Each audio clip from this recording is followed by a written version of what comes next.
Shri Ramdev Bhutra ji, Honorable Speaker, Shri Tarun Jamnadas Ghia ji, Office Bearer of the Tax Bar and friends.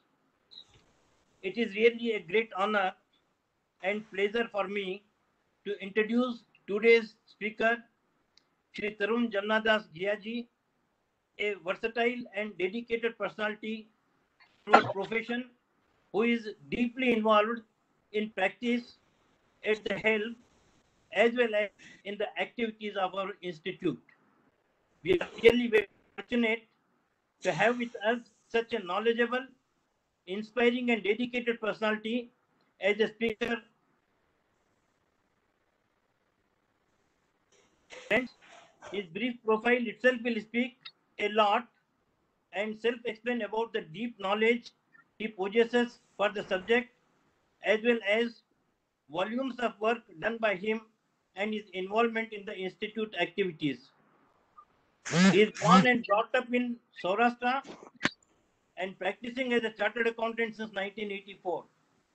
His core area of practice is consultancy and appellate representation in income tax matters, RERA, other real estate laws, economic and commercial laws, Hindu law, arbitration, RTI, etc. Apart from the above, he is also expert in drafting documents, project management consultancy, in redevelopment and self-developments, consultant to builders, developers, and in real estate transactions. He has also pleaded in the person writ petitions at Bombay High Court. As a speaker, he addressed more than 2,000 meetings in India as well as abroad at various forums, which include such as chartered accountants, commissioners of income tax, CNAG officers, CBI officers, ROC officers, public meetings on budget proposals, on taxation laws, and on real estate laws, etc. As an expert in drafting matters, he has drafted documents on economic issues to builders, architects, engineers, and their associations such as BAI, TEDI, PETI, etc. He is also very actively associated with our institute activities and is at present Central Council member. Presently he is a chairman for Direct Tax Committee and also chairman for Economic Commercial Laws, Economic Advisory Committee to deal with FEMA, RERA, IPR laws, construction laws, stamp duty and registration laws, and anti-monetary laundering laws, arbitration laws, and other commercial and economic laws. In the past also, he rendered his services to Institute as chairman of Expert Advisory Committee, Direct Taxes Committee, Economic and Commercial Laws and Economic Advisory Committee, Public Finance and Government Accounting, Ind AS Implementation Committee, Cooperative and NPO Laws Committee, etc. He was also Director, Accounting Research Foundation, and also represented ICAI on CBDT Group on MAT, Ind AS and Income Computation Disclosure Standards, and representative on CSR at Ministry of Corporate Affairs. He authored and co-authored various publications on RERA and also many publications of our institute, including guidance note, technical guides, etc. He also headed many groups on various occasions on various subjects of professional interest. He contributed largely on legal issues in real estate matters by way of advisor, consultant, writing in popular column on properties in newspapers and various popular magazines and speeches. His contribution to Right to Information Act and arbitration and forensic accounting is also noteworthy. Friends, with this brief introduction, I present before you Shri Tarun Ghia ji, who I can say is an icon and torchbearer for our profession.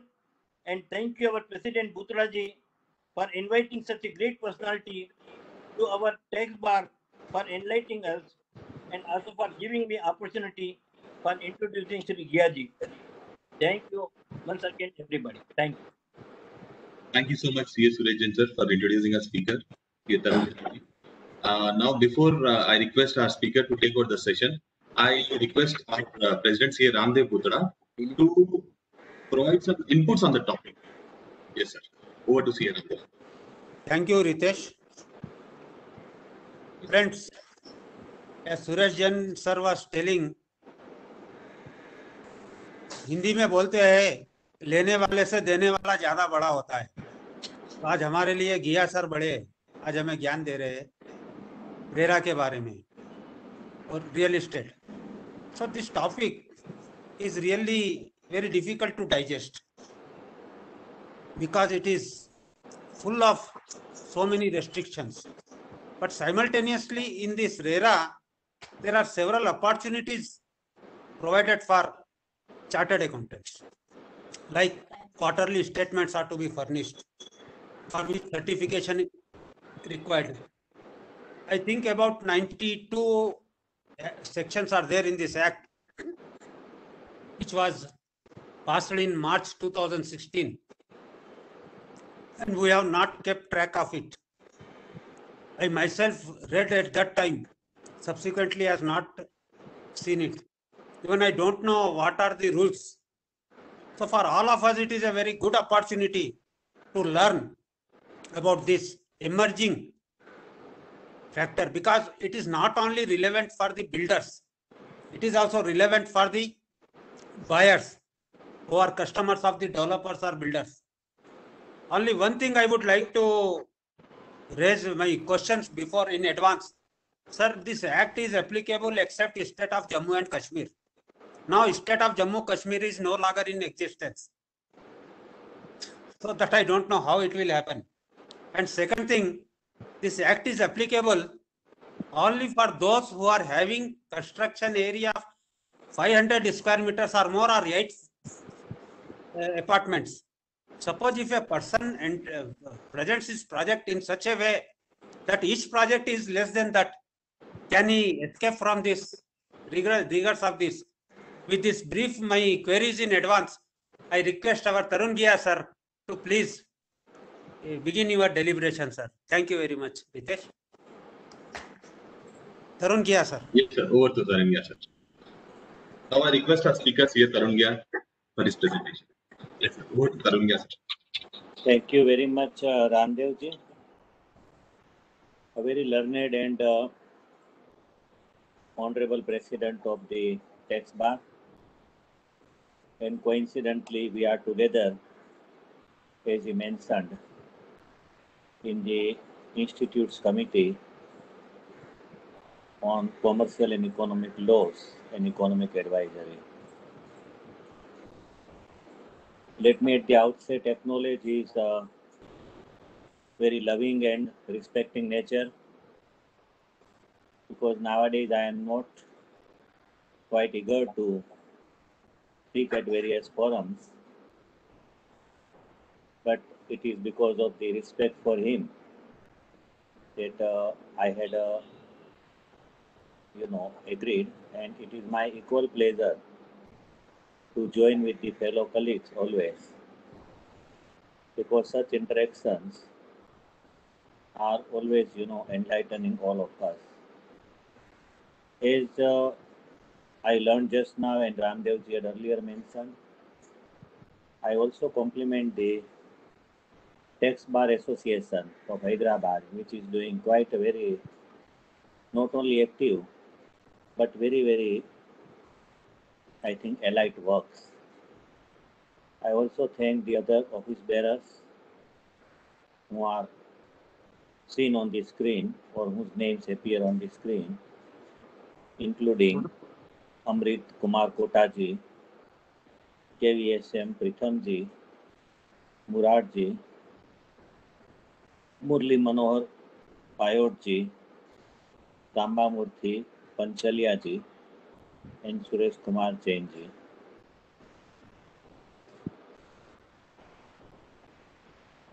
As has been rightly said by Ramdev ji and other speakers, the subject is certainly vast and I would say quite easy, but the implementers have made it very complex. At the outset, since the President raised the two issues, let me respond to the same. The first question was very difficult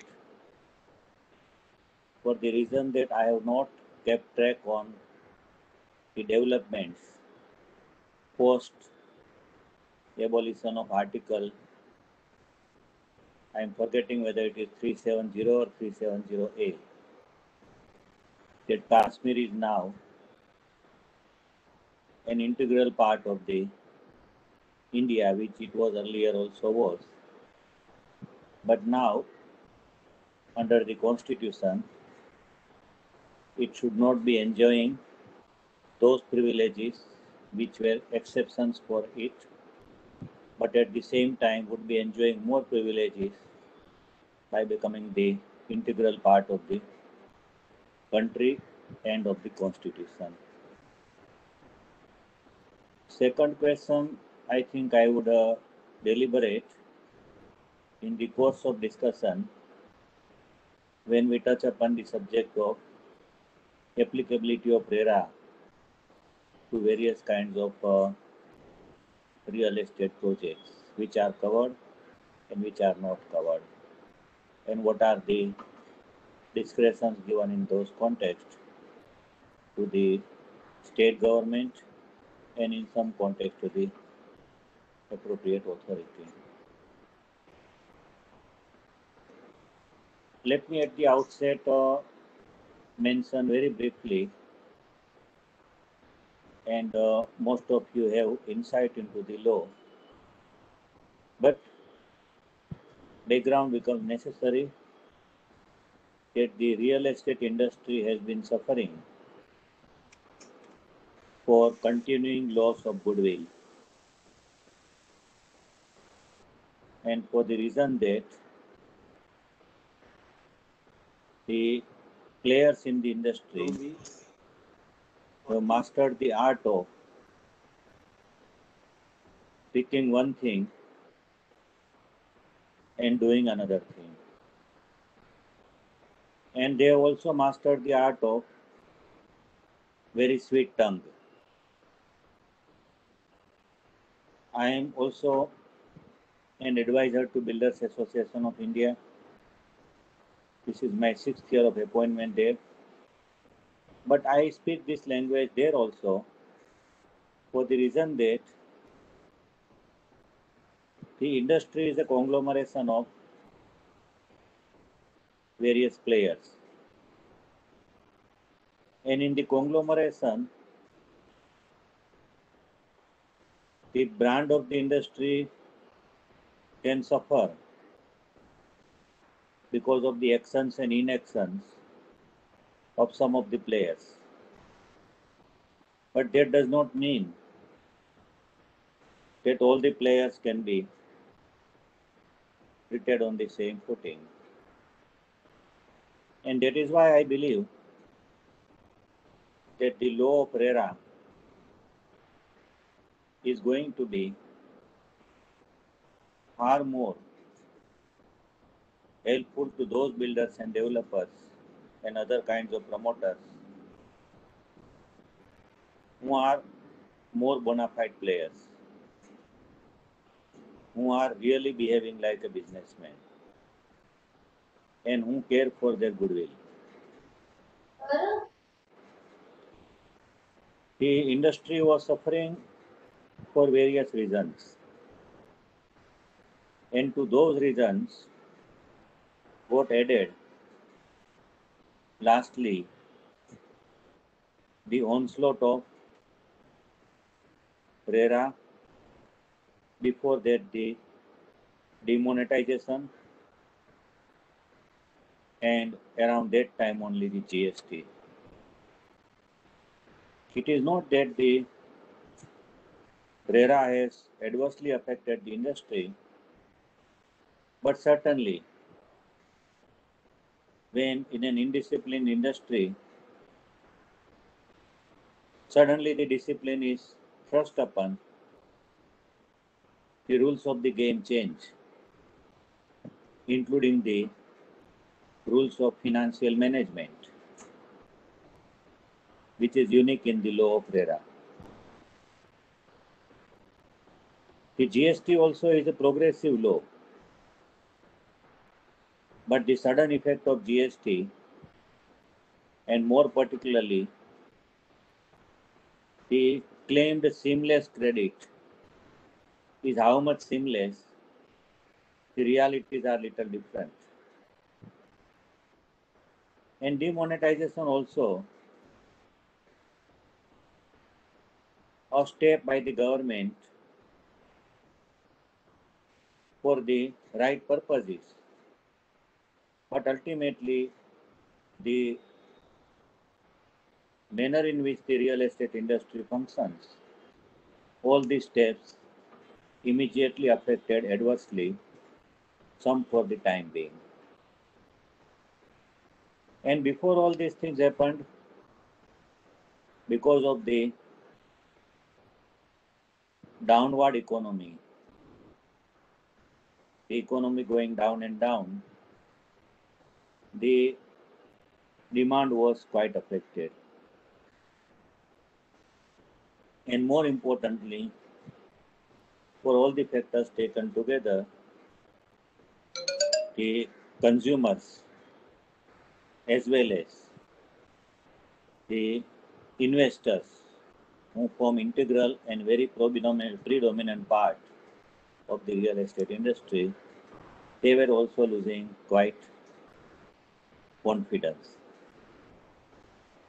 The setup of the country is such that by and large, maybe few exceptions, by and large the state governments are far more under the influence of local players, and one of the most important influential group is that of builders and developers.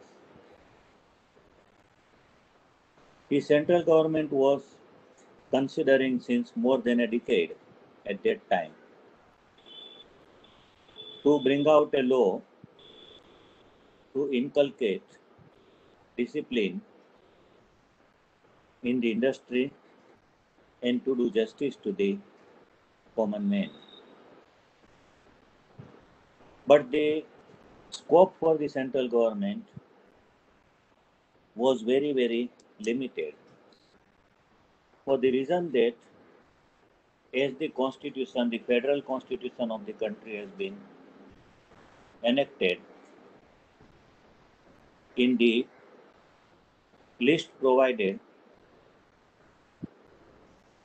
the construction is within the domain of the state governments, and land also is the subject matter of the state government. So central government has absolutely no say in the context of these two subjects.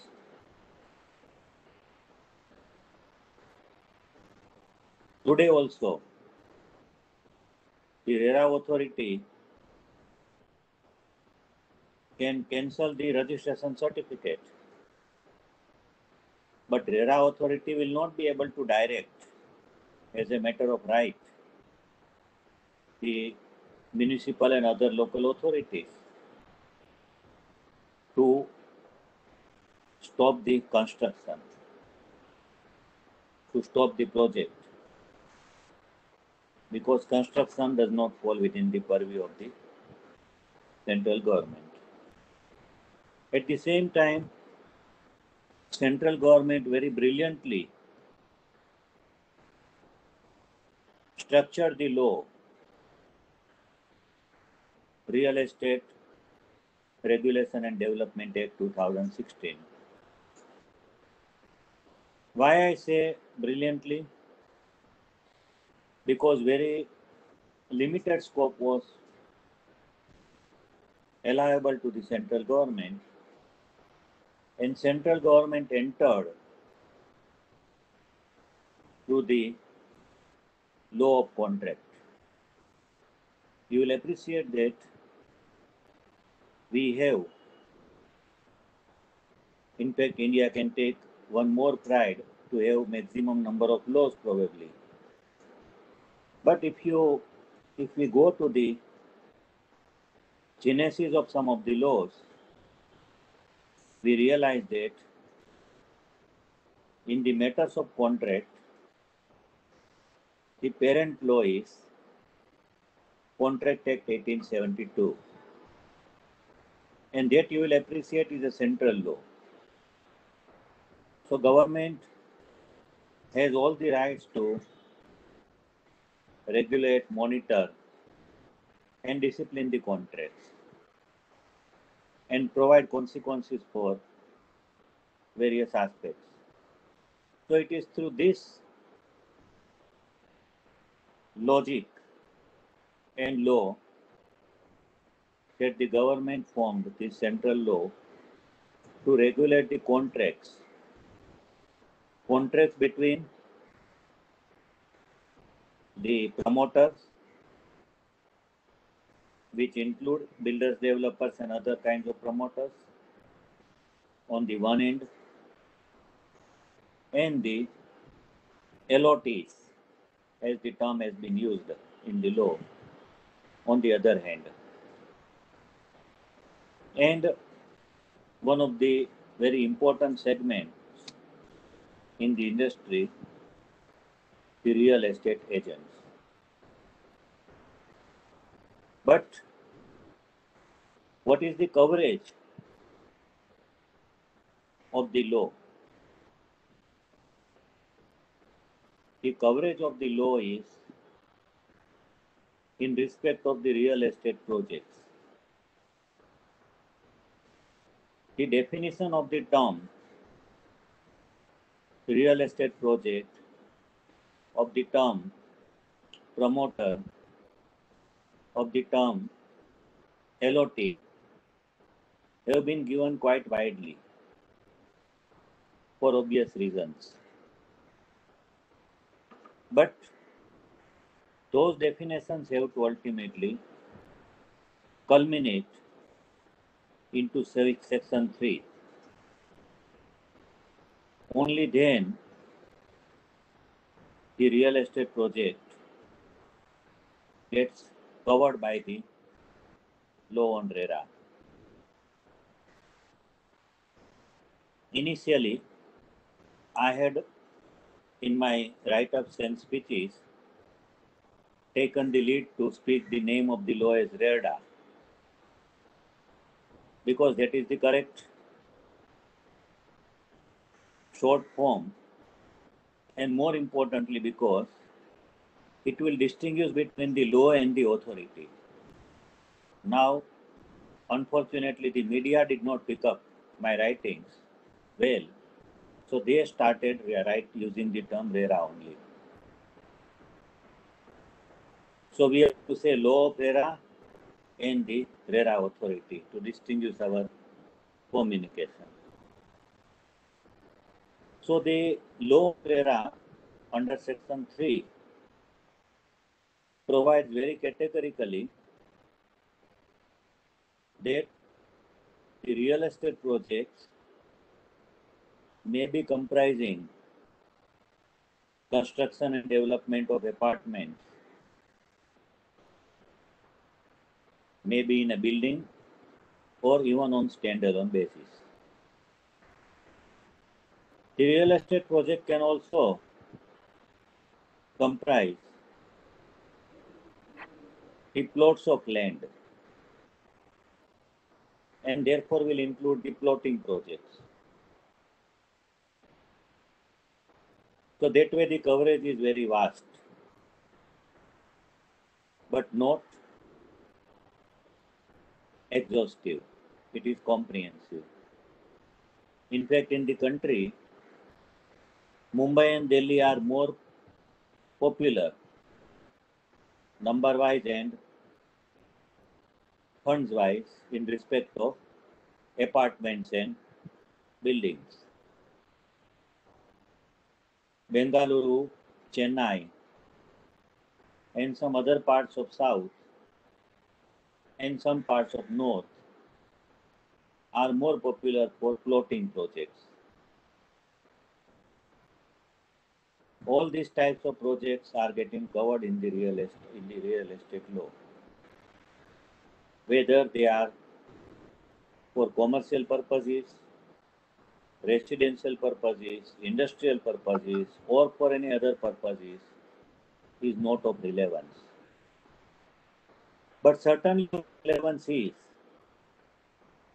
as the law provides categorically, whether the project is intended for sale or not. And therefore, those projects which are of self-development, self-construction, self-developments, and which are not meant for sale are not covered by the RERA law.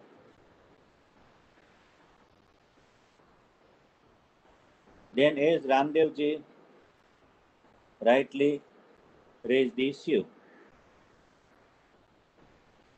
the RERA law provides exclusions to the real estate projects which are includable in the RERA law by virtue of section 3. But by virtue of the proviso, there are exclusions. Prominent of the exclusions is, if the project is not upon the land exceeding 500 square meters. So only if the land portion of the project is exceeding 500 square meters, then the project is covered under RERA. Another exclusion is that if the project has 8 or less than 8 apartments, then also it is excluded. The manner in which these two conditions have been drafted, have been enacted, gives the interpretation that to be covered in RERA, both the conditions have to be complied with, meaning that the RERA project, the land measurement has to be more than 500 square meters, and the project apartments, if it is a building project, or separate apartments, but the number of apartments should be more than 8. So to conclude this short issue, if the project has more than 500 square meters land, but only 8 apartments or less than 8 apartments, then the project is not covered in RERA. Conversely, if the project has 9 apartments or more, but the land area is 500 or less, then the project is not covered.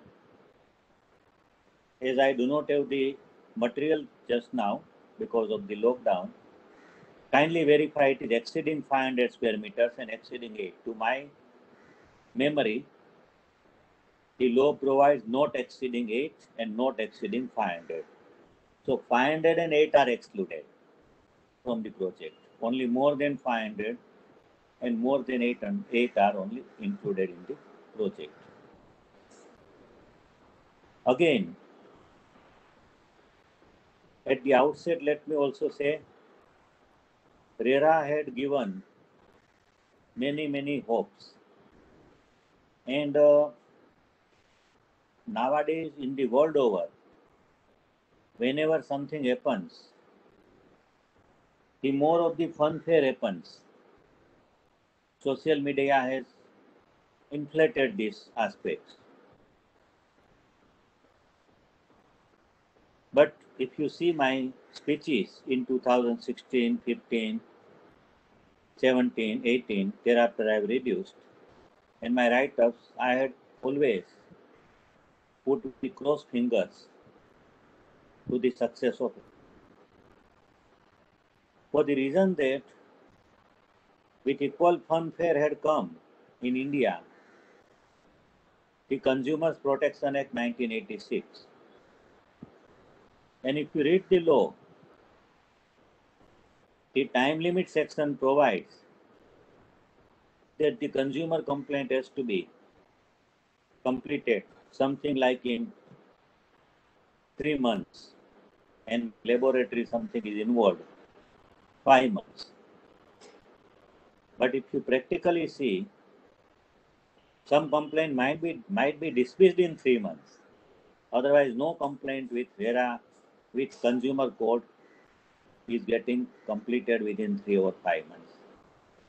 And the kind of the judges they put up cut a very sorry figure to the forum of law. Here also the same problem was there, which is there in RERA. So I am drawing a simile. That since the administration of the law is in the hands of state governments and union territories. Union territory is different because it is under the central government only. But state governments, therefore, implementation of the law is in the hands of state governments. And the rule making also has been delegated under the law to the state government. If you see the fun of the law, the rules, as the professionals very well know, and as the judiciary very well know, the rules cannot overextend the law. The rules cannot contradict the law. And you have as many judgments as you want. But very strangely, most of the state governments, differing in degrees, have created their own law in the shelter of rules and regulations and notifications.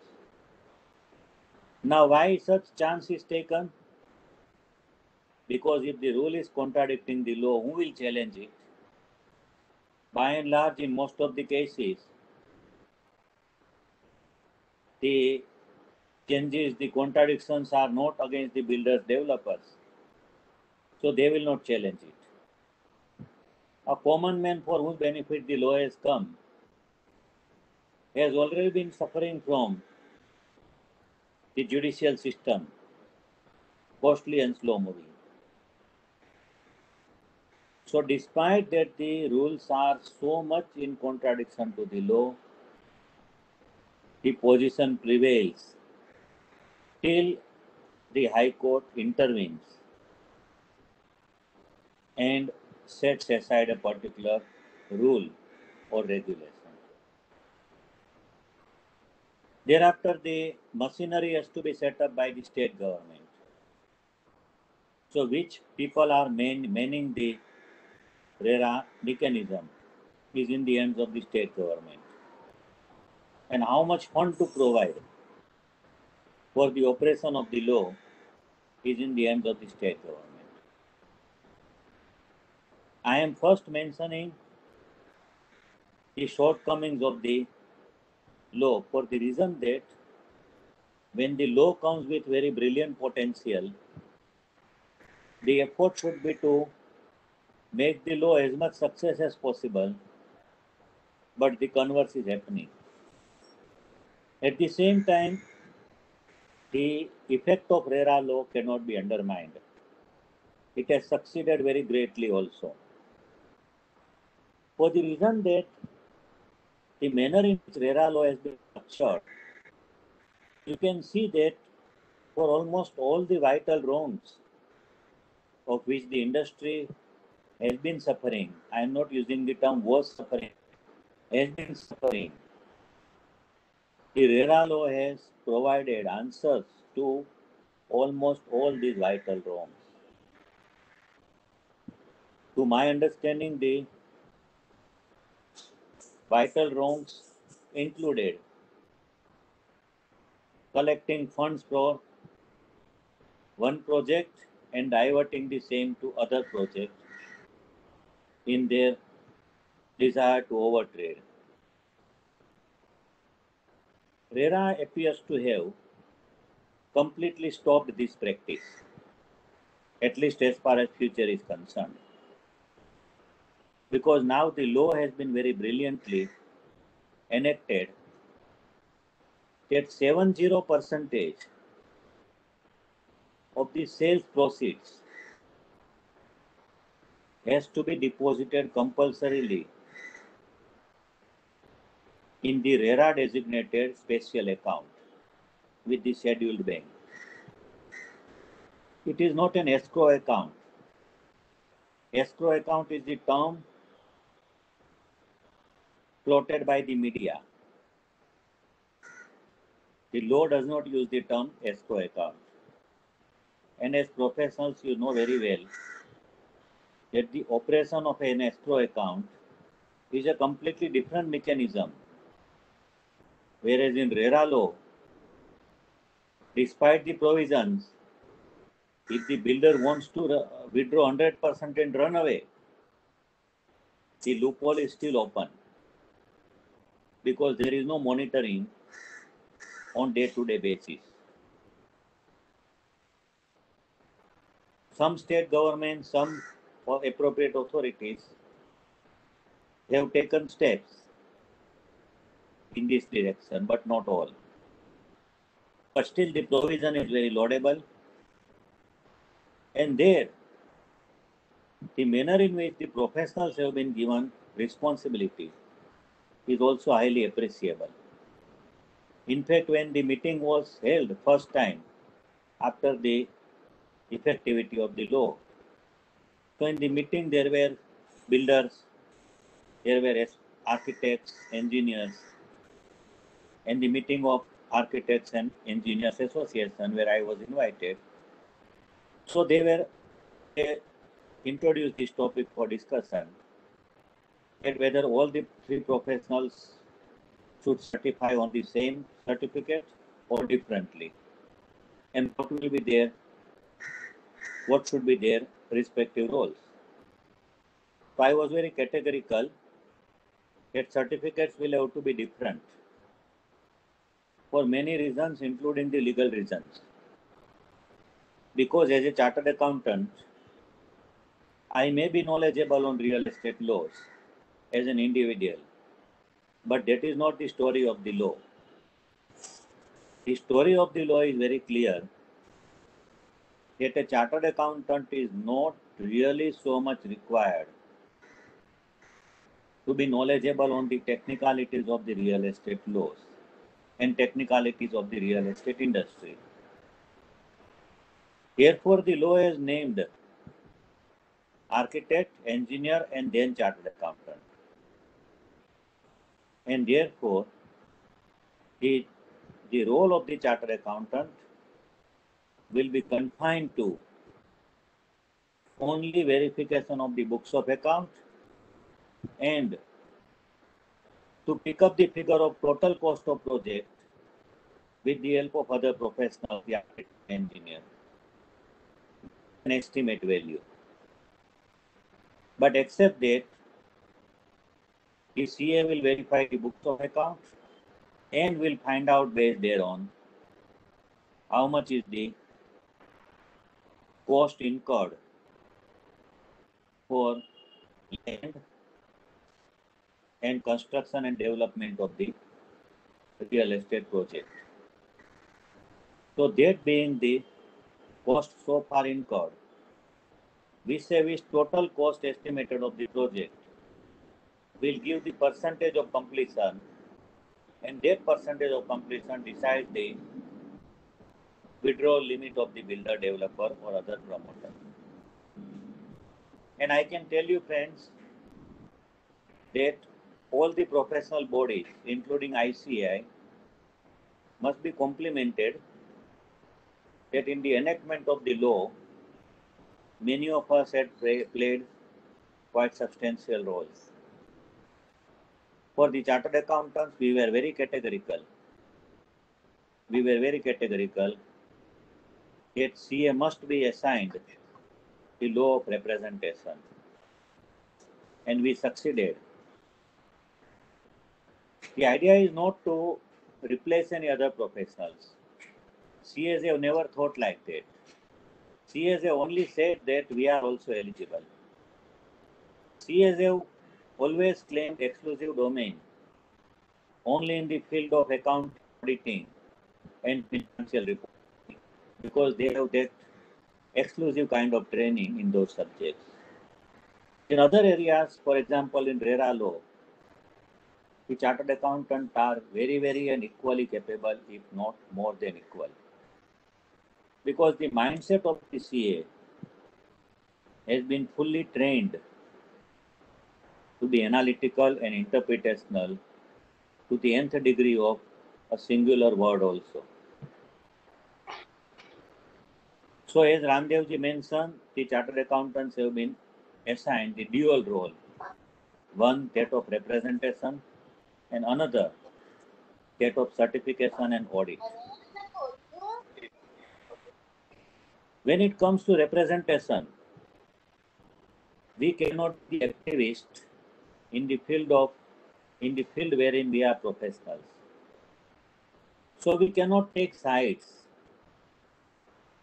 As citizens, we can certainly speak about the law, and we are more vocal for the reason that ultimately success of the law will help the builders also and the industry also. Failure of the law by some managing may be helpful to one or two builders for the time being, but not the industry as a whole. But when it comes to professionalism, when a matter comes, whether of the LOT or whether of the promoter, as a professional, one will have to study the law, study the facts of the case, and will have to represent the case exclusively in the interest of the stakeholder. I always mention that role of an auditor is very different from a role of a representative. As a representative, I am completely dedicated to the client. As an auditor, I have multi-angled responsibilities, and therefore I have to be very careful in taking the side of the client. This is very important because as representative, one is going to argue not only with respect to the provisions of RERA, but no law can be studied or represented in isolation. And therefore, one will have to study, and one is capable of studying as a professional and not study as an allied law. This is a fallacy which the profession is making. When you study something as an allied law, then you yourself are undermining the importance of the law. One will have to study the law as a prime law. And therefore, all the real estate and real estate connected laws, connected means including the inheritance, etc., all these laws will have to be studied as the prime laws, and one will have to become expert for the best presentation of the case. And then only you can join the link so confidently and so clearly in the representation of a particular case.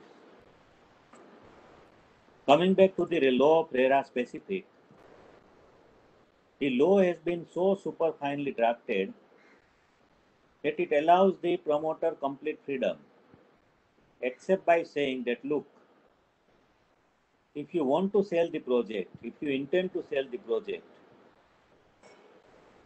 then you will not be allowed to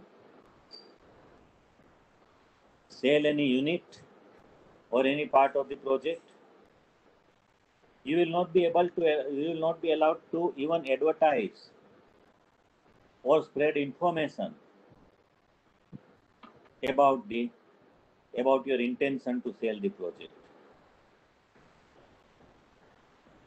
And if you want to sell or advertise or spread information, then first you have to register real estate project. The real estate project, friends, give me 1 minute because I have to take some medicine.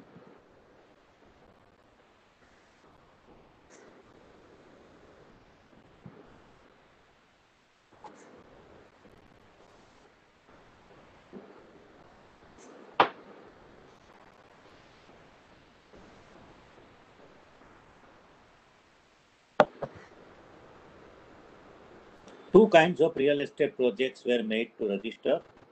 One, certainly the new project, and secondly, the ongoing project. The ongoing project was the one in respect of which the completion certificate was not obtained at the commencement of the project.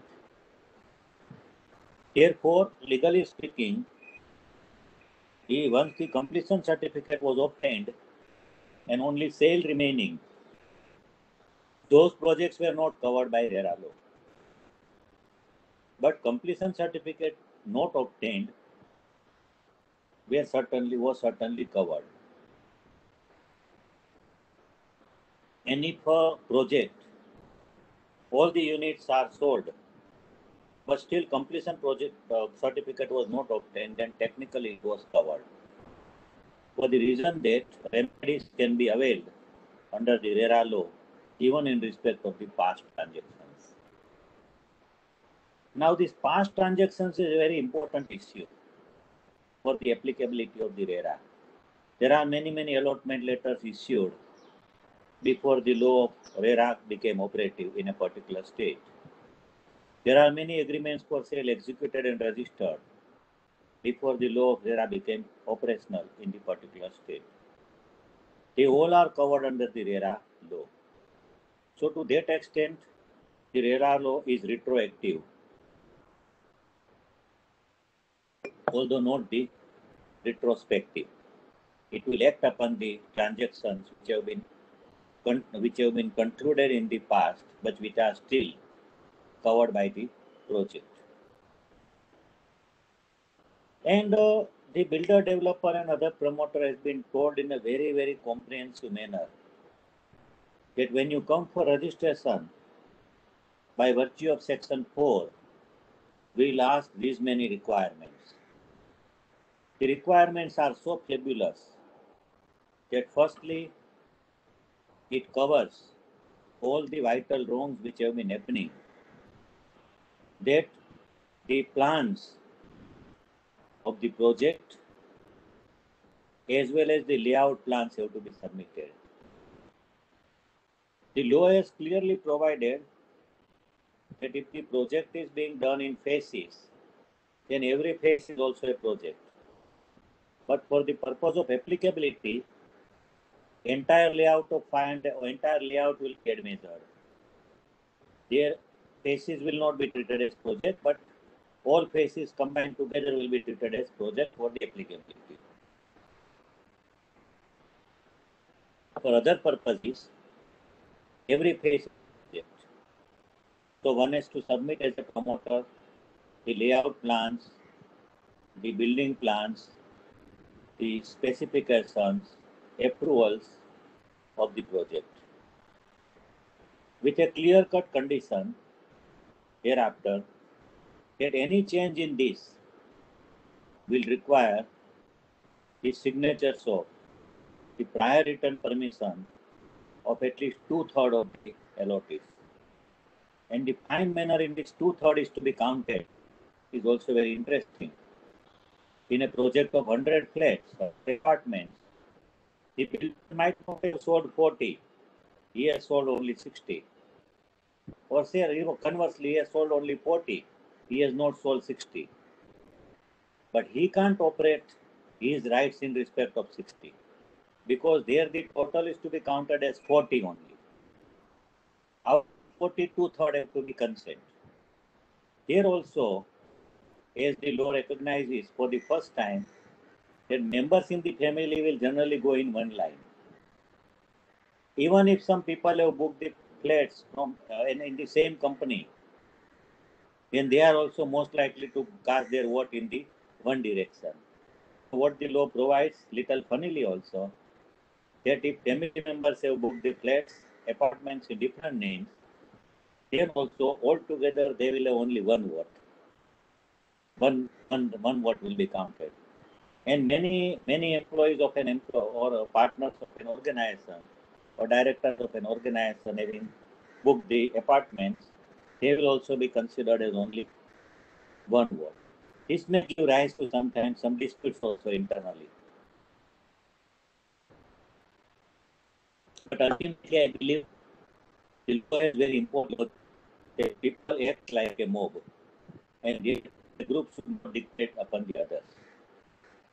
So that is with regard to plans and specifications. Then as far as title, in India the title is very important.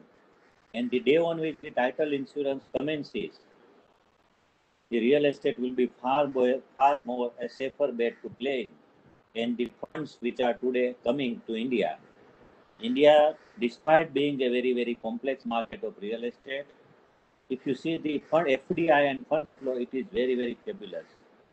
And that will continue probably forever because the dynamics of developing countries and developed countries are very different. The economic conditions are very different.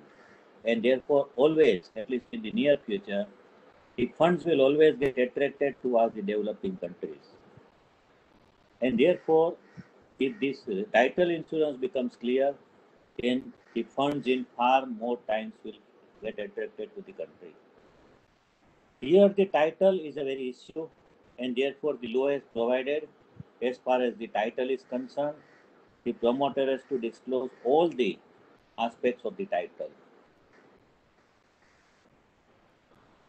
In the context of disclosures, the law has little gone further also, because if the plan specifications and various documents are being placed, that to some extent also encroaches upon the privilege of contracts.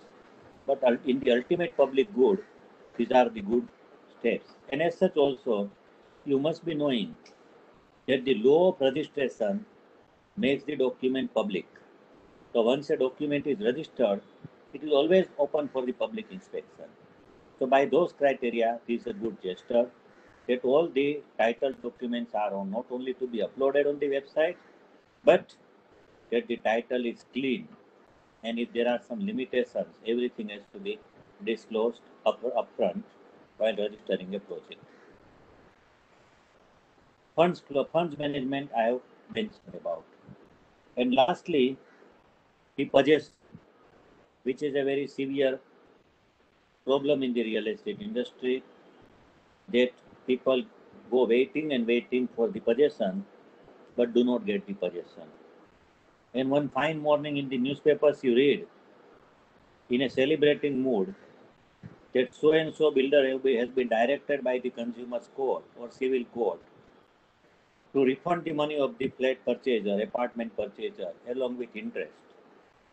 Now I always wonder, particularly in the rising industry real estate market that was earlier, when a refund is granted, whether the flat purchaser should celebrate or it is an advertisement to him, because it has many implications, and flat purchaser probably suffers more by taking the refund.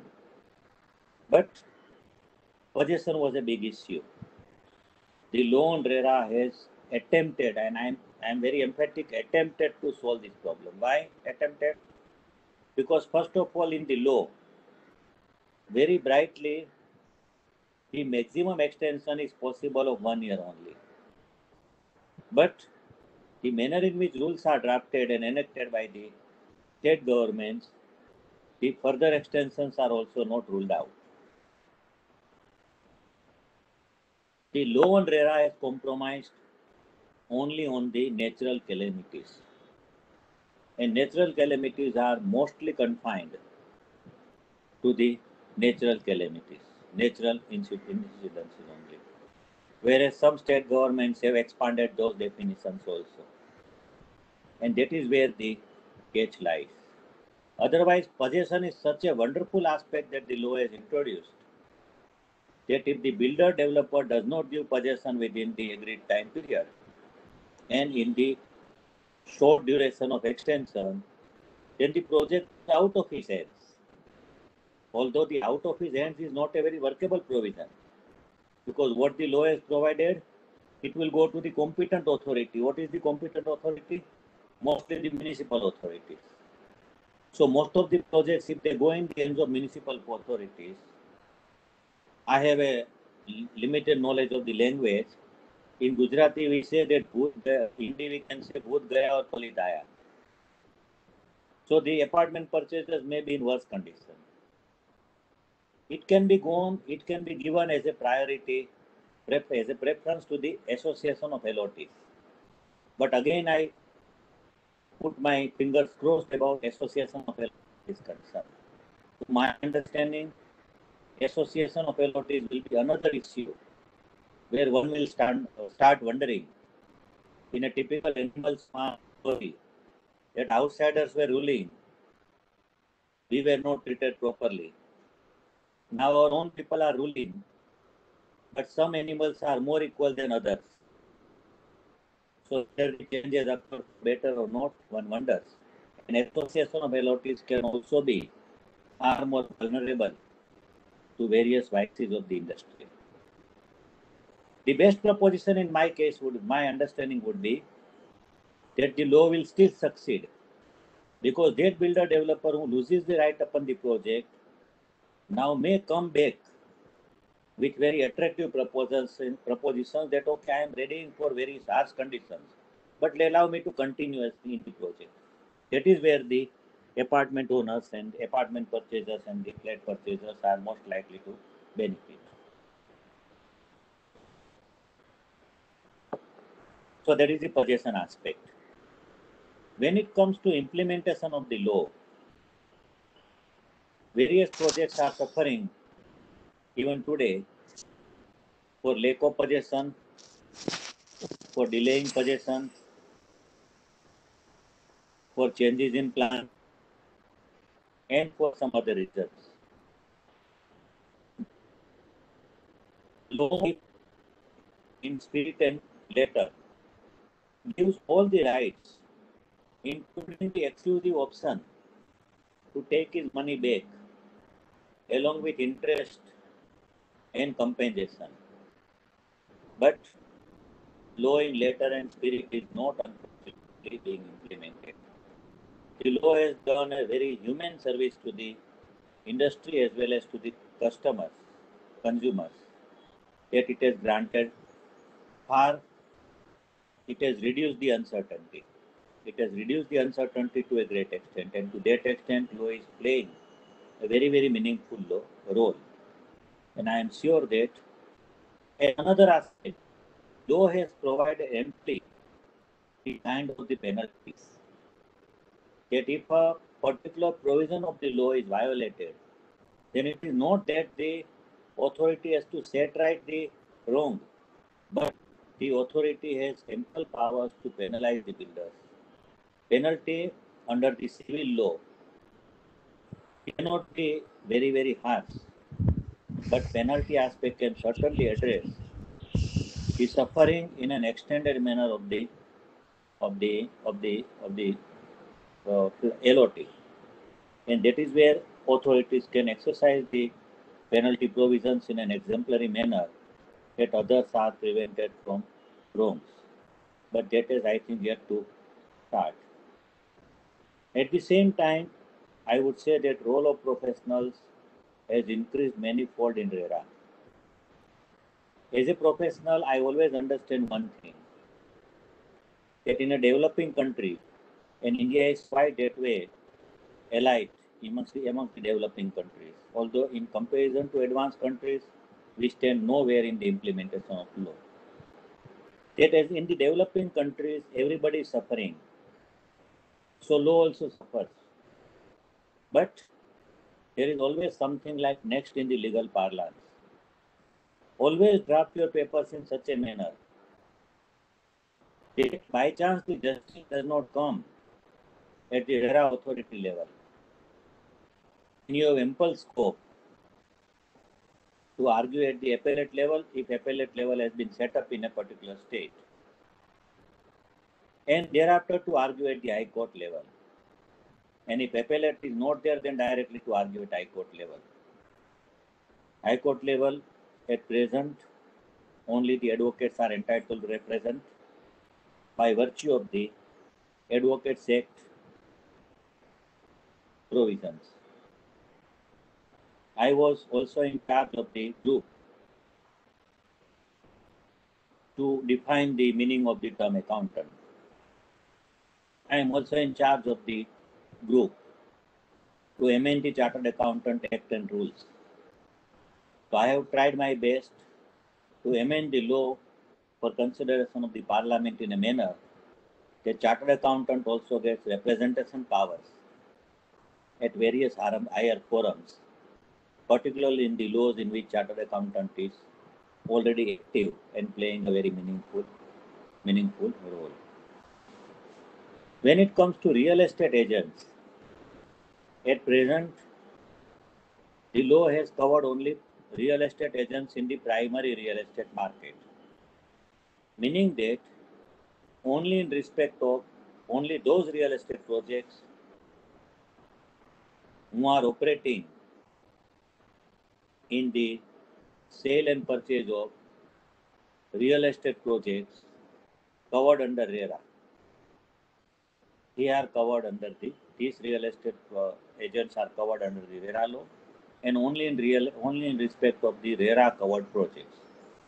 So those real estate project agents also, if they are doing some sale of a RERA project, covered. If they are doing some sale of a second sale, not covered. But second sale in RERA project certainly covered, because legally speaking also, and as the RERA law provides, even in an under construction project, otherwise, forget the RERA law, even in general law, that when a purchaser purchases the rights of a seller, even under construction, the purchaser steps into the shoes of the seller. So all the rights and obligations of the seller are coming to the hands of the and coming upon the purchaser, and therefore those transactions also are getting covered under the RERA law. I have tried to touch upon the basic framework of RERA, because as Ramdev ji has told me, and I respect him very highly because of his dedication and very soft and respecting nature, that he told me that to also touch upon the taxation aspects of builders, developers, contractors, and in general with respect to real estate industry. And these aspects are very important also, because the manner in which developments have taken place in last 1 decade also, and still taking place, the taxation of these types of players, these types of transactions has become more complicated and to the advantage of revenue and to the detriment of the taxpayer. Because under the Constitution, the dignity of the citizen is equal to that of the government. But in reality, the citizen is not trusted, and dignity of the government and authorities is far more different than that of the poor taxpayer. Even though the taxpayer may be contributing richly, but he is treated like a poor person as far as treatment to the taxpayer is concerned. Modi ji has in the recent, as a passing reference, taken a very bold decision to discipline the department.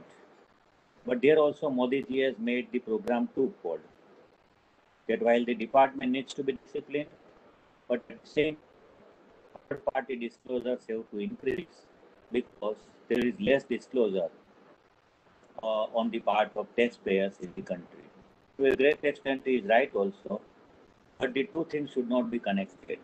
I would believe that the duties of the administration are far more higher and should be unconditional rather than becoming dependent upon anything. Coming back to the taxation, which is the prime of another prime subject which Ramdevji has told me to speak upon. The subject can be understood like this, that accounting and taxation have always traveled to a great extent on parallel roads that do not meet each other. At the same time, on so many occasions, they have adopted the same route. Because judiciary has, at different points of time, and very rightly so, taken two types of stand. And both types of stands are reconcilable. That while on the one hand, judiciary has evolved the law, settled the law, that taxation law is a taxation law, and that any other law is also another law. And accounting law is accounting law. Only when the taxation law is not explicit, only when, just 1 second, can I have some other tea?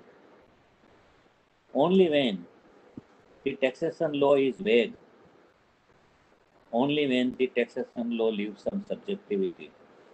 At that time, the taxation law may look upon the accounting law to derive the correct meaning of the subject. And that is logical also. Why?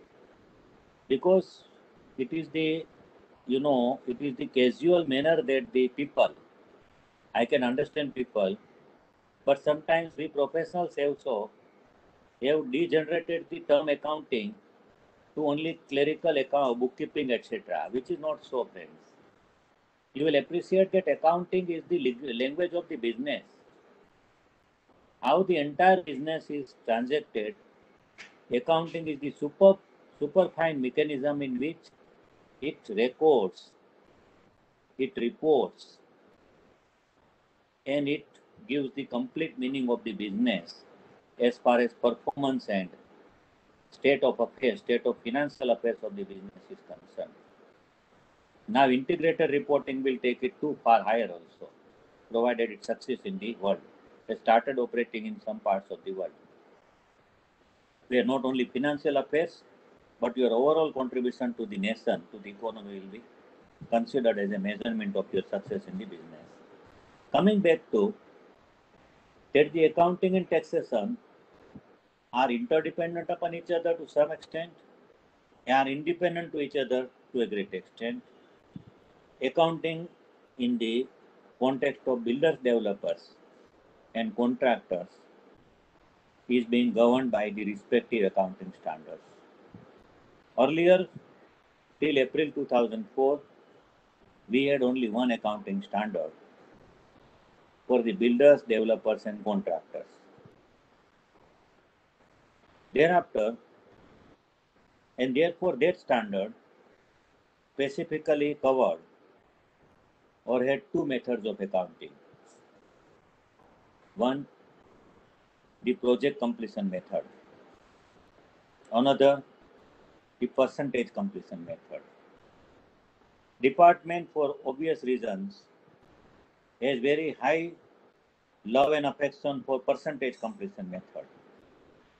So much so that I can claim I have addressed many meetings of All India Commissioners of Income Tax, including on the subject of taxation of builders, developers.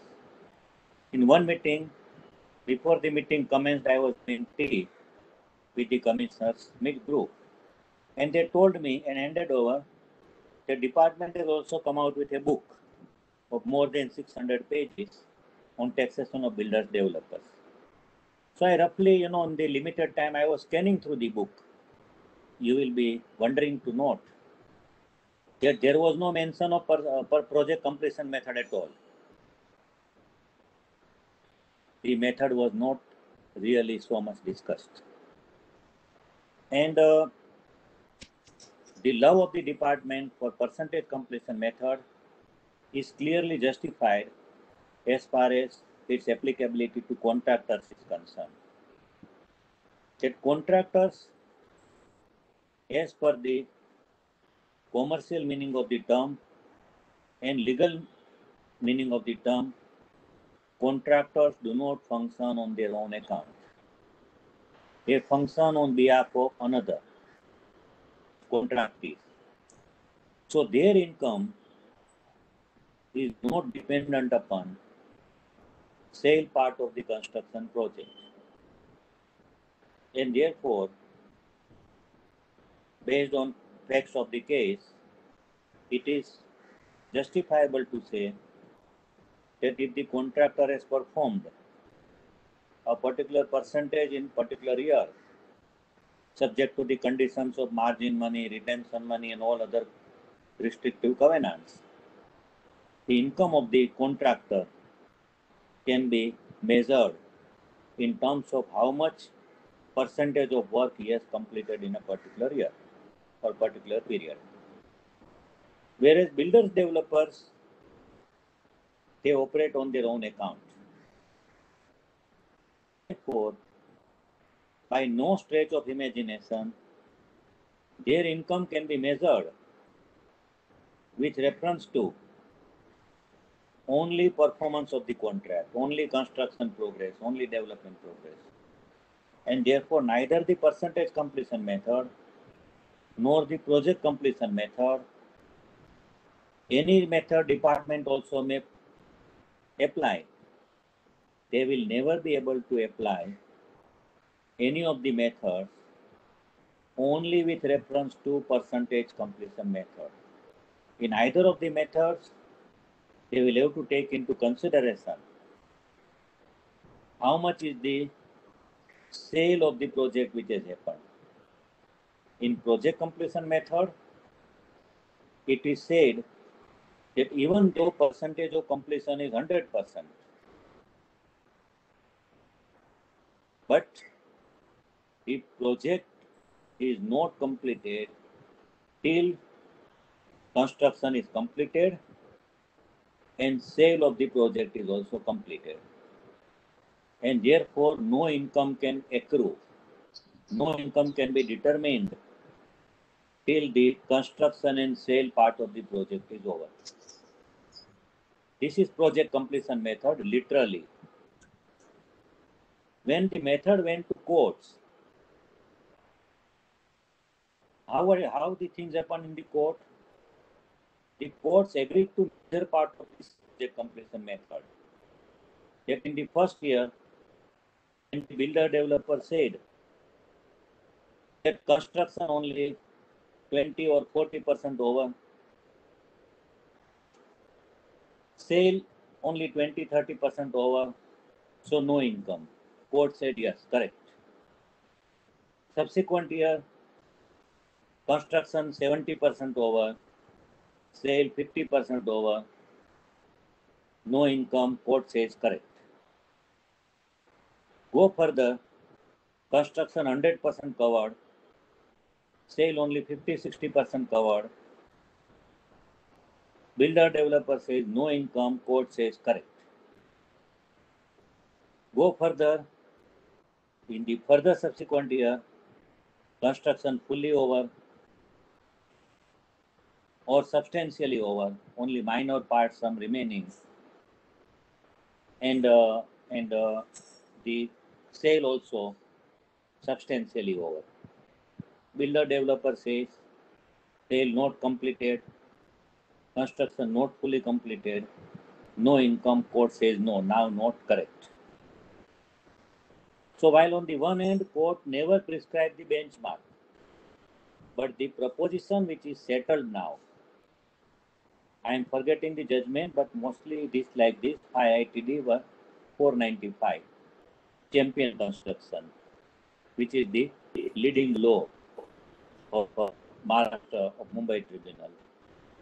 That Champion Construction, why it is a leading law? Because it is running on the lines the example I gave just now.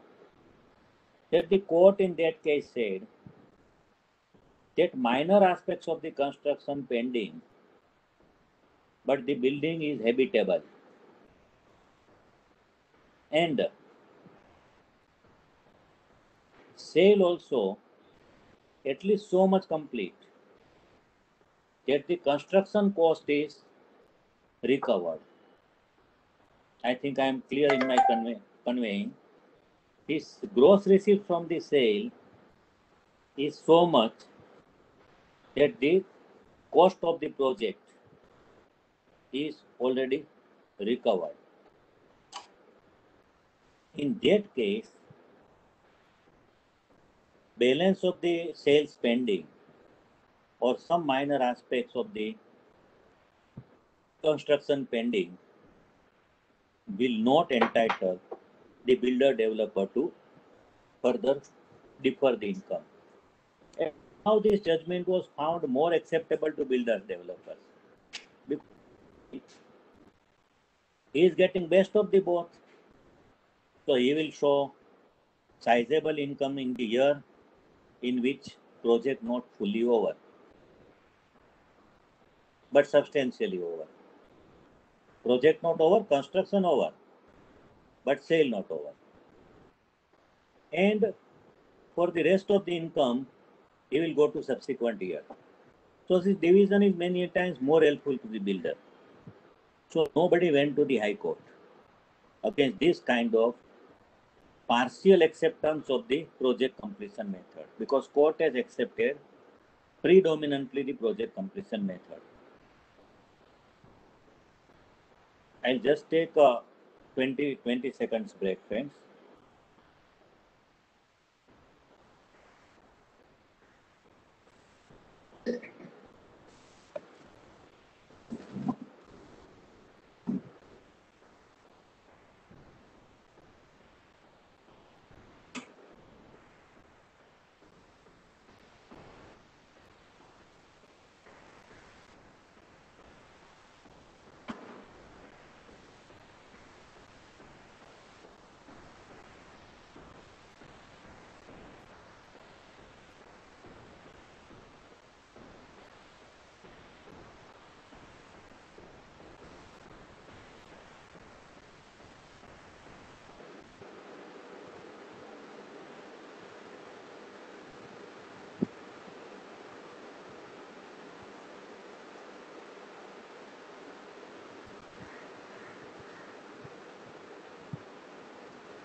So this partial, or rather you can say predominant acceptance of the courts was more attractive to the builders developers. Now what I have said hitherto is the settled position of law till 2004. Till 2004. Then what happened? Sir, can you switch on your video, sir? Tarungaji. I have switched on the video, no? No. Switch. Yes. Okay, I'm sorry. It requires pressing twice. I pressed once only. That Yes, what I was saying, that it was more attractive to builders developers, and its position settled till 2004. That contractors percentage completion, builders developers at their option percentage completion, and at their option project completion. But then the changes started coming.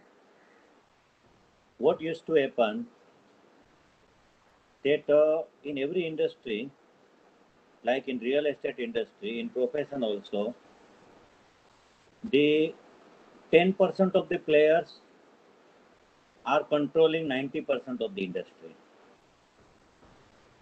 In building industry, you can say 20 or 30% of the players are controlling the most major part of the industry. So they were not happy about the project completion method. And many of them wanted a change also. And government also was pushing for the percentage completion method for the builders, developers all along. So first change came by the institute. That in 2004, from the accounting standard 7, the builders and developers were effectively removed, because in the revised accounting standard, effectively the contractors were covered.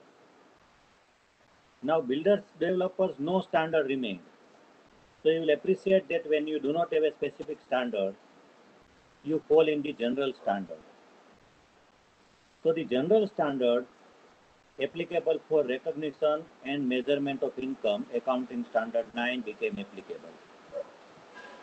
Now 9 is very simpliciter. Sometimes more the simple thing, the more problematic it is. It simply says that when the income accrues, it says that income accrues when risk and reward in the product sold get transferred into the purchaser's hands. Now in a sale of under construction apartment, when do you say that the risk and reward in the apartment has gone to the buyer? Because physically builder is standing there. Control of the project is in the hands of builder. The unit ownership has been given to the purchaser, but he is dependent upon the builder developer for completion of the apartment. Therefore, in this kind of situation, it became difficult to understand when you can say that a sale of under construction project at what point of time passes on the risk and reward in the apartment to the purchaser. So institute then came out with an accounting standard interpretation, draft exposure, on how to apply AS 9 to builders and developers. But accounting standard interpretation created much problem for the stakeholders, builders, developers, as well as for chartered accountants. So the draft exposure was much resisted by both. Why both? Because accounting standard interpretation makes a binding duty on the part of the auditor to report deviation of the accounting standard and qualify the audit report. The builders, developers will get affected by such reporting if they deviate, and therefore they also resisted. So institute came out with a very via media approach. Institute said, let us open the floor. So instead of accounting standard interpretation, institute came out same wordings in the draft exposure of interpretation. Institute verbatim put up the same wordings in the accounting guidance note. But what is the impact of guidance note versus interpretation? Interpretation has the binding effect. Guidance note has the recommendatory effect. If you follow, it is fine. If you don't follow, equally fine. No consequence happens. So the floor was opened for players as well as for auditors. That guidance note being recommendatory may be followed, may not be followed. It is not that non-following of the guidance note will not be a reporting duty of the auditor, but it will not qualify the report that is a saving grace in the guidance note. So in the guidance note of 2012, effectively the institute provided percentage completion method for the builders developers also. Based on percentage completion of the project is applicable to the sale part of the project. So if there is no sale, then no income. But if the project has been sold, say 20%, then 20% is income, but from 20% also, how much construction is completed, only that part, that much proportion is the income. This guidance note was working well, and if you see, most of the top developers and builders in, no, I think the, one sec, yeah. I wrongly mentioned 2012 guidance note. It was 2006 guidance note, firstly. So most of the real estate developers and builders, the big ones, started following guidance note because they wanted percentage completion method. Why percentage completion method? Because that makes their profitability uniform. So they can show the profit on piecemeal basis to the bankers, to the shareholders, etc. So 2006 accounts, if you see published accounts of most of the top builders developers, they would have written that the accounting has changed in view of the guidance note of the institute. So they took the support of the guidance note and they changed the accounting. Now going further, once again the problem became acute because now the guidance note of 2006 was started being read by the tax administration. They will not understand the difference between guidance note and interpretation mandatory. So they started applying guidance note. In the tribunal also they will argue, you see their own institute has provided guidance note and this SSC is not following. The judiciary was not that much helpful to the department, but it was causing lot of problems for the builders developers. So once again representations came, institute once again accommodated in 2012 by another guidance note. Another guidance note is a improvement of the 2006 guidance note in the sense that 2012 guidance note also continues percentage completion method, but with a threshold of 25% of construction completion and of sales completion, sales agreement. So 2012 is a far refined guidance note that up to 25% of the completion under the guidance note itself, the builder developer may not account any income. Now,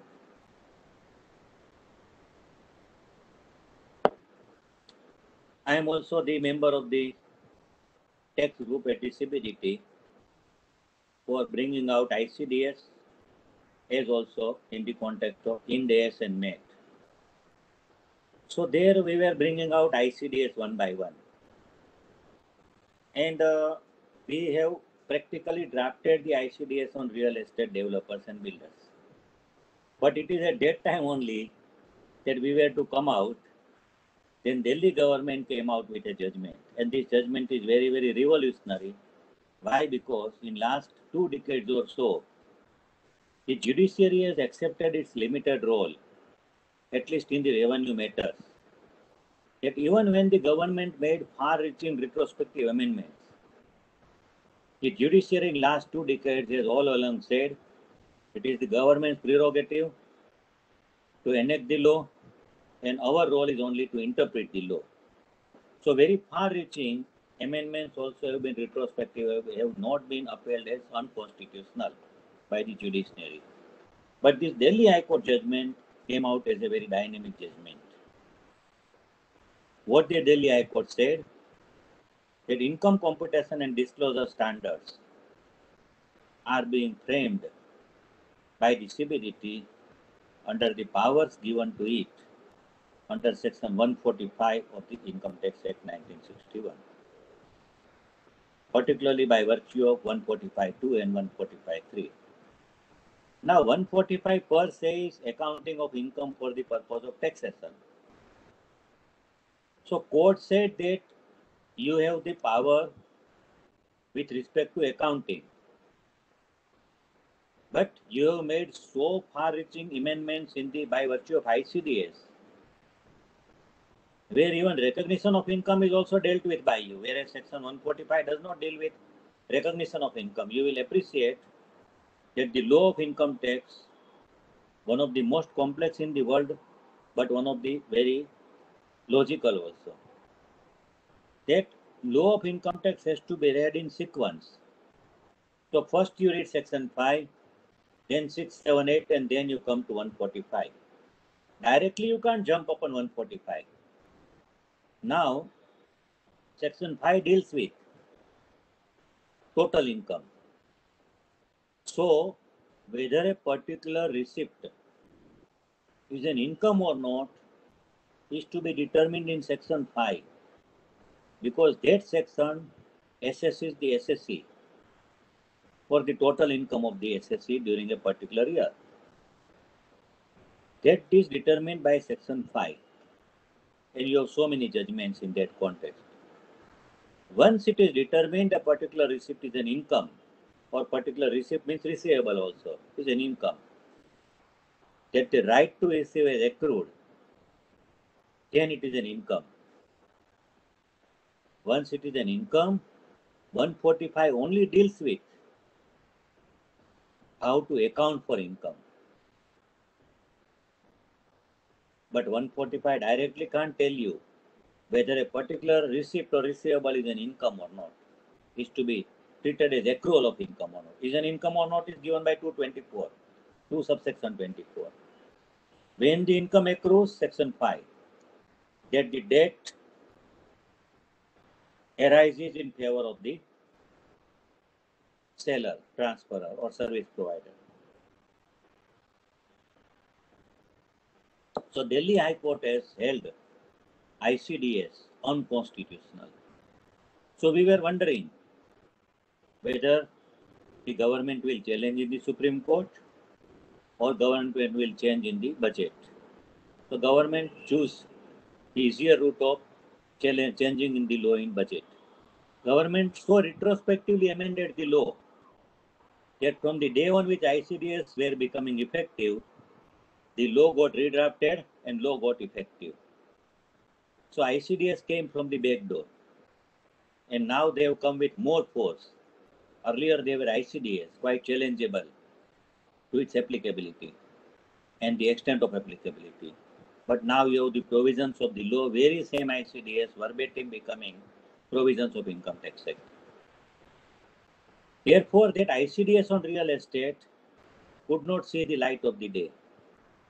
But the fact remains that government would like that income from builders developers becomes to tax at least after 25% threshold.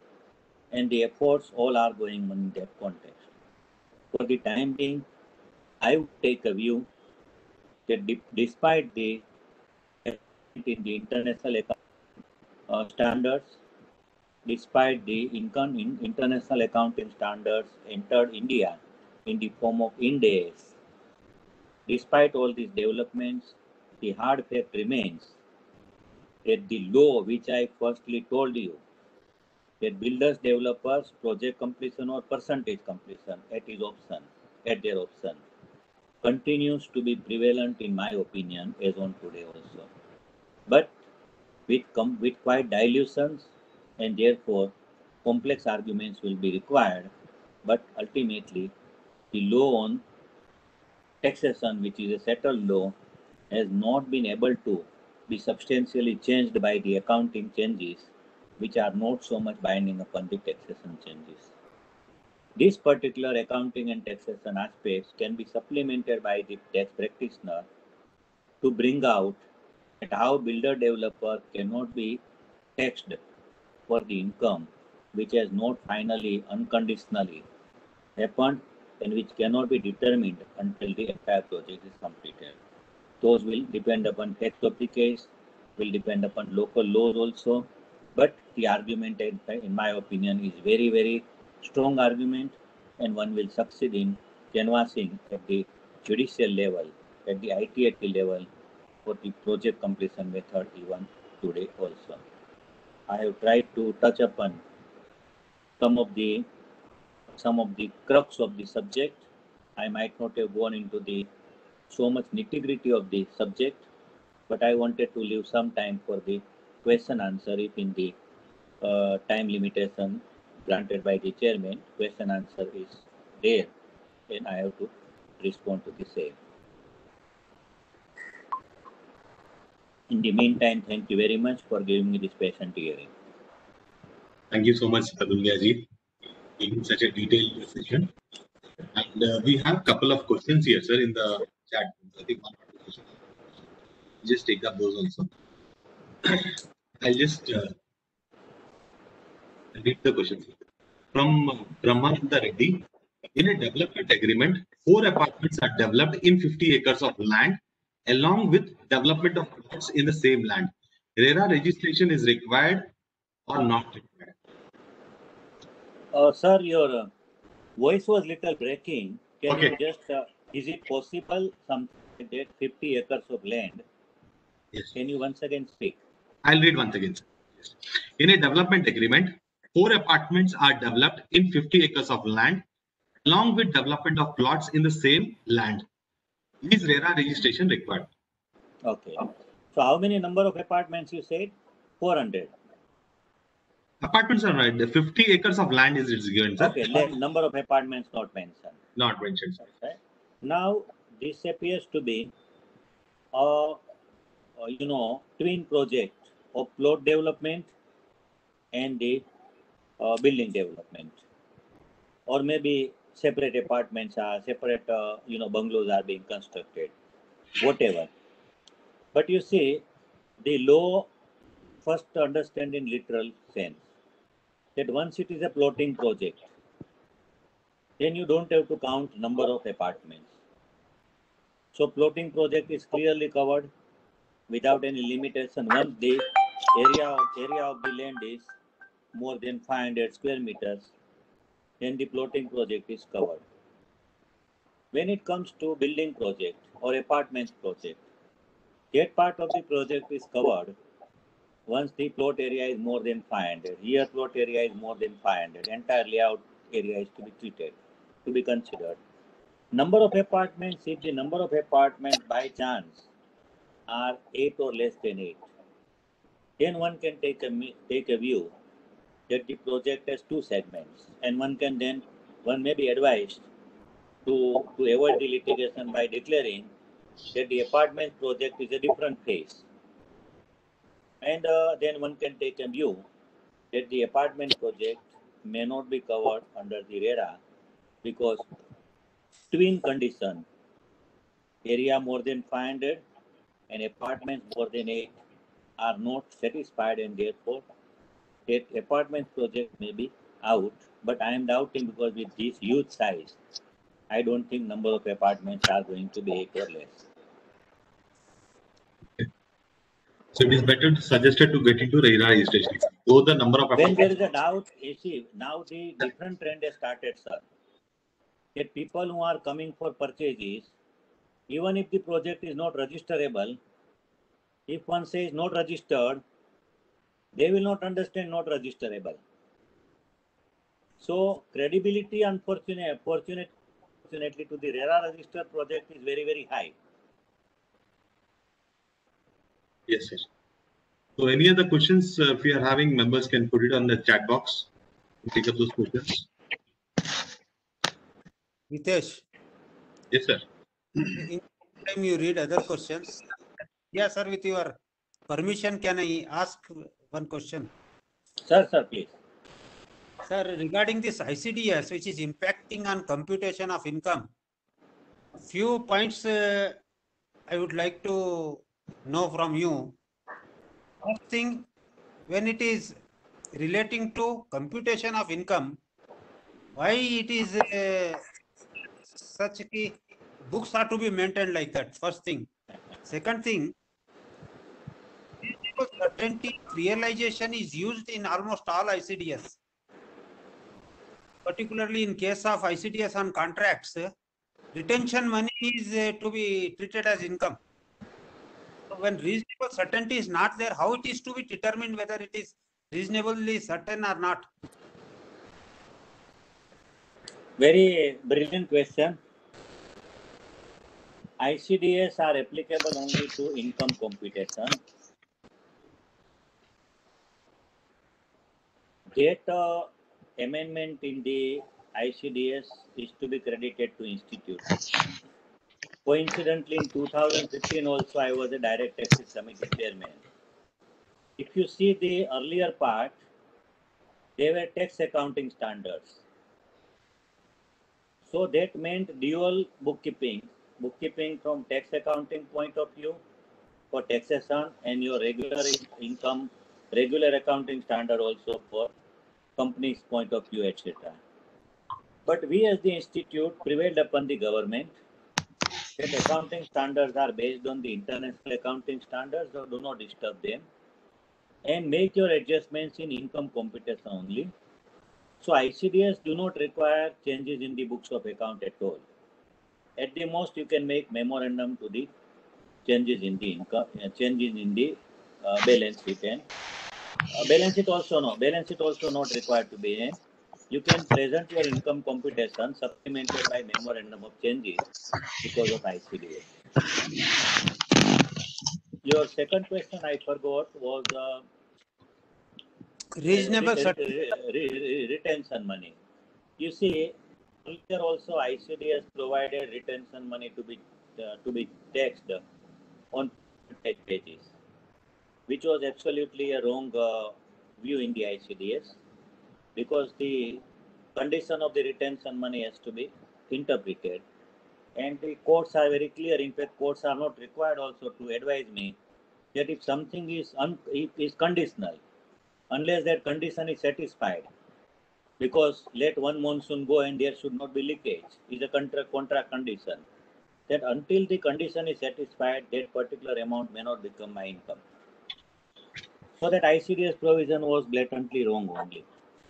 Now, despite their amendment in the law, still the law will not succeed as far as retention and margin money is concerned, because there is no amendment as far as Section 5 is concerned, and the law will continue to prevail that in respect of a conditional money, which the retention money is, can one say that the clear debt has arisen in favor of unconditional debt has arisen in favor of the vendor or service provider? The answer is no.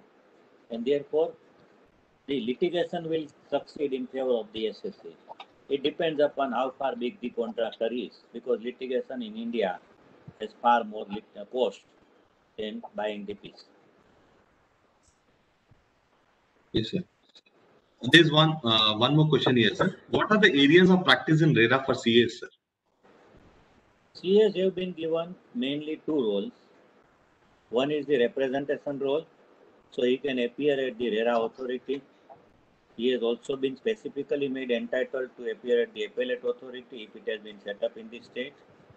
And then he has been assigned the role of signing the certificate, writing the certificate and signing it, for enabling the withdrawal by the promoter.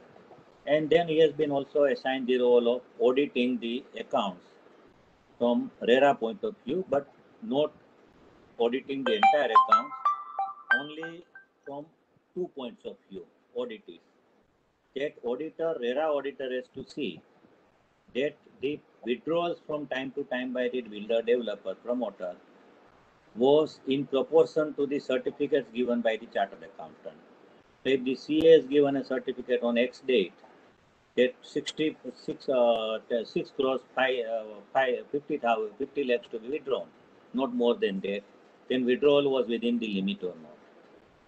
So withdrawal to be within the limit, and secondly, whether the withdrawals were utilized for the purpose of acquisition of land or for the purpose of cost of construction or development. So acquisition of land would also mean that earlier if you have acquired the land by say by part payment or by taking loan from somebody, then that loan repayment also is going towards the acquisition of the land. So these are the two elements in the audit, and the audit report has to come within the prescribed time limit. That's it, sir, for the questions. We don't have any more questions here. Over to our presentation, Mudraji. Thank you, Ritesh, Yes. for formal presentation of vote of thanks. I personally thank Ghia sir for presenting RERA in very shortest possible time. They will enjoy, and the any practitioner who is in tax practice can really embark upon this RERA practice also. Though day by day, many regulatory authorities are converging upon trade auditing practices, one has to get equipped himself fully with all the provisions before taking up the assignment and doing the work. Otherwise, lot of problems will be there. Friends, on behalf of Tax Bar, we can't present memento physically to Ghia sir, and it is our obligation. I'll come personally after. Sometimes I'll come personally. Thank you very much. My pleasure it will be. Thank you. Thank you. I want to remind all the attendees that our next meeting is on 29th August 2020, Saturday at 3 p.m.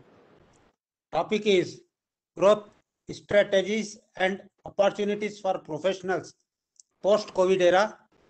Speakers are Dr. C.A. K. Raghu from Bangalore Past and Chairman of Thank you. C.A.D. Prasanna Kumar, Central Council Member, Vizag. So with this brief again, I thanking Ghia sir and all attendees. I over to our Secretary Ritesh Mittal. Yes, sir. Thank you so much, sir. And I request now I request our GC member, Advocate T.N. Reddy, to propose a vote of thanks. Over to Mr. T.N. Reddy. Yes, sir. Sir, your video is off, sir. Please switch on it. Yes, sir. Yes, yes. It is on only. Respected Speaker Tarun Ghia ji, and respected President, my fellow members, ladies and gentlemen, I feel honored and privileged to get the opportunity to propose vote of thanks on this special day. I, on behalf of Telangana and Andhra Pradesh Tax Bar Association, and on my behalf, convey my regards and hearty thanks to Speaker Ji,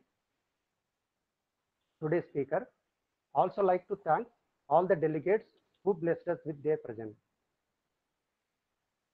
We, the members of the Telangana and Andhra Pradesh Tax Bar Association, got lot of things out of this seminar, sir. At the end, I would like to thank the other members who have helped us to make this seminar grand success. Thank you. And thank you once again, one and all. Thank you. Thank you so much, Mr. T.N. Reddy. So with this, we come to the end of the session. Thank you one and all for attending the part. And thank you, Speaker, everyone. Thank you so much.